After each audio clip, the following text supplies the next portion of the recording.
Hi, I am a spine surgeon, पर मैं लगभग सभी पेशेंट को सर्जरी के बिना ठीक करने की कोशिश करता हूँ। ऐसा क्यों होता है?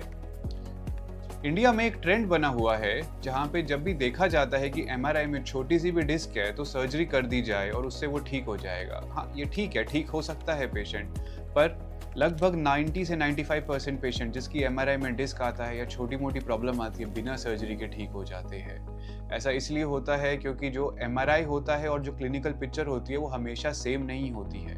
कभी कभी एमआरआई में बहुत बड़ी डिस्क होती है पर पेशेंट को कुछ दिक्कत नहीं होती है, या फिर एमआरआई में बिल्कुल भी कुछ दिक्कत नहीं होती और पेशेंट को बहुत तकलीफ होती है।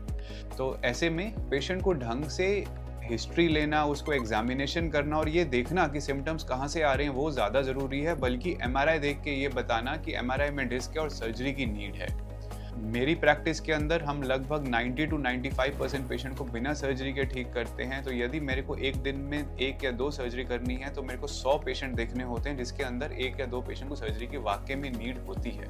तो सर्जरी सिर्फ उन्हीं पेशेंट को चाहिए होती है जिनको मेडिकल मैनेजमेंट पे भी पेन अनबेरेबल हो, या पैरों के अंदर नसों में कमजोरी आनी शुरू हो जाए, यानी नस डैमेज होनी शुरू हो जाए जिसकी वजह से पैरों में सूनापन या पैरों में कमजोरी या सुसु पॉटी में दिक्कत आए। अदरवाइज सारी की सारी चीजें बिना सर्जरी के मैनेज हो सकती है।